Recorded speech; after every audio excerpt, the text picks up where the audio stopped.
I've been receiving a lot of questions from guys recently, and that's why I'm going to make some more videos like this to simply answer the questions. And there is a guy that sent me an interesting message with the question of, how do I make the right decision? So in that message, he also shared with me that he had multiple options in front of him. So he could travel if he wants to. He could accept certain job opportunities that were coming his way. He could start his own business as well, or he could continue studying. So he actually had beautiful options in front of him. But in the message, he was also sharing that when he was thinking about all of the options, it only created more anxiety and fear and stress and tension, and he didn't know what to do. He didn't know what decision is the right decision. And this is also and always a fascinating question to me. How does someone make a right decision? Because when there is a right decision, that also means there's a wrong decision. And that's why when you start to think about what is the right decision, you often operate from a place of fear. And this immediately gets you stuck. Because the fear is, I don't want to make a wrong decision. And I need to find the right one. The right one will get me the results that I want. And the wrong one will create pain, rejection, failure, embarrassment in your life. Because this overthinking, because when someone is asking what is the right decision, I immediately know they are thinking too much about the options in front of them.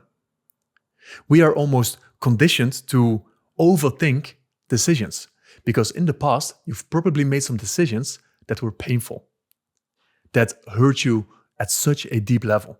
You embarrassed yourself, you failed, you made a mistake, you were laughed at. And this is when you start to learn that you need to think about all the decisions that you're making because you don't want to experience this feeling again. And that's why when that question was asked, I immediately went to, there's probably a lot of fear involved in the question and a fear involved in trying to find the right answer. And that's why I would even recommend changing the question. So what if it's not about the right decision, but what if it's about a decision that's true? What decision is true to you? Because we are being conditioned and taught, especially by social media, that you need to have your own business. You need to become a millionaire. You need a bigger house, a bigger car. You need the social media followers. We are being told how we should be living our life and what success is.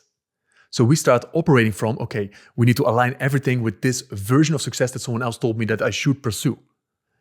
And that's everything that is in alignment with this version of success is the right decision. Everything that will get me results fast is the right decision. But I believe if we take a step back, success is actually living a life true to yourself. It's not living a life that others told you to live. It's not listening to school. It's not listening to your parents. It's not looking at your friends, what they are doing, and thinking that you should be living the same kind of life. What is the kind of life that you want to live? And it's a very fundamental question. What do you want? But it's a very difficult question at the same time to answer, because what it requires of you is to go deeper inside of you, is to get out of your head, because what is the right decision is all thinking about the pros and cons, thinking about what will happen when you make a certain decision, what others will think of you, which path is the safest, which path gives you the most certainty. So you try to operate for safety and certainty and the right thing. So that's why I would always recommend to ask the question, what is true to you? What does your heart tell you? Because you have such a deep intelligence inside of you. And like I said, we are conditioned to not listen to it anymore. Because somewhere in life, we made a wrong decision. And I wouldn't even say that this is the wrong decision. But because the decision or the result or the outcome from the decision was painful, we think it's the wrong decision. But what if you can't make a wrong decision? What if every single decision you make will lead you to the thing and to the place that you're meant to be? What if with every single decision that you make, you will face yourself in the ways that are meant for you in this life? You can't make a wrong decision. The thing that you think that you want is not actually the thing that you need. And the thing that you need is what you will receive regardless of which decision you make. And this is why I always come from the place, I can't make a wrong decision. So if all decisions are right, which decision is the most true to me in this stage of my life. Because it's not about what you will get. It's not about the outcome and the result. Because this is how we are programmed to think that this is what we need and this is what we want. But there are some other lessons hidden in the journey. That's why a lot of people say it's who you become in the journey. That is what it's all about. And I believe, and that's why I'm also a bit more spiritual, I believe there is already a true decision being communicated to you. We often have this initial impulse when we are talking to people, when we are thinking about the decisions. So when you have the options in front of you, if you take a moment of stillness and you detach completely from all the chatter in your mind, there are certain feelings that pop up. If you knew that you wouldn't be judged, if you knew that you would be safe in all of these decisions, which decision is the most exciting to you? Because usually the thing that your heart is guiding you towards is the most uncertain decision. Because this journey will shape you in ways that you can't even imagine. And you will meet yourself in ways that you can't even imagine. And this is, I believe, what we are truly after. You want to come closer and come home to yourself in all the decisions that you're making. It's not about getting the tangible results. If you try to only operate for the tangible outcomes, and of course they are important, but if this is the only thing that you desperately need, of course you only start to create from anxiety.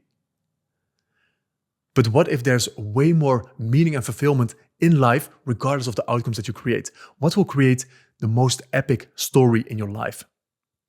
So now you start to think differently about making decisions. And this is always the place that I come back to. Which decision is true? True to my values, true to my beliefs. What does my gut tell me? And if I don't know what the right decision is, then definitely don't make a decision. Don't make a decision if you don't know what decision to make. You will feel in your body which decision is meant for you. And if you don't know, then pause. Create stillness. Don't try to think about it, feel it. Something, and that's why I said I'm a little bit more spiritual in this sense as well. Sometimes you just have to sit still. No phone, no distractions, no books, no podcasts, nothing. Just you and your thoughts, you with yourself, and you ask the question. Which decision, which option is most true to me? What would I choose if I knew failure didn't exist? What would I choose if I knew I was always supported and valued and not judged by my environment? And just sit with the question. Don't try to think about the answer. Go back to that initial impulse. What does your gut tell you? What is the answer that pops up that doesn't make any sense? And this is also with the clients that I work with, the place that I want to get them to. I want to get them out of their head and back in connection with their body. Because once this head-heart connection is there, you're able to make way faster decisions because you are able to stay in touch with this initial impulse. Because you don't operate and create from the ego, you are creating from your heart. You are creating from this deeper intelligence. And that's what I believe is also, let's say, on a soul level, on a more spiritual level. The answers are already there inside of you. You only need to create the stillness to be able to receive the answers. Don't try to think your way to a decision. Feel your way to the decision. How does it feel in your body? And that's where you feel what is true for you. You can't think about what is true to you. This is something you feel. This is something you embody. And this is where, when I'm making decisions in life, I want to feel it in my body. My body needs to almost say it's a hell yes. Otherwise, it's a no. Otherwise, we're not going to be doing it. And every single time I ignored this feeling, every single time I ignored my gut feeling, I made wrong decisions. I ended up in terrible places. The best decisions that I've made in my life were the ones where I trusted this feeling. These were often also the most uncertain decisions, the decisions that didn't make any sense. I remember getting out of an illness. And that's when I was in a very difficult place, but I knew I needed to leave the country. I just knew in my body and in my bones, I need to leave the country. I need to move to a different place. What I did was, I opened Google Maps. I just looked at the map. I saw Portugal. I saw Porto. I've never been to Porto before in my life, but I just felt this is right. This is true. So I just booked a one-way ticket, Airbnb for a week, and I figured my stuff out. This was one of the best decisions I could have made in that moment. It didn't make any sense to myself and to my environment. And that's what starts happening when you get in touch with your gut feeling. Every single decision that gave me the greatest outcomes didn't make any sense to me. And that's when I know I want to trust my gut. It doesn't matter how much failure or embarrassment I will experience in the journey, because I trust that whatever is meant for me is the thing that I will receive in the decision that I make when the decision is true to me. So just feel into that. Just feel into, what if you can't make a wrong decision?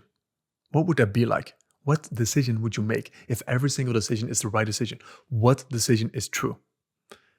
And life will bring you in such epic places when you don't make the decisions with your head, but you start making the decisions with your heart.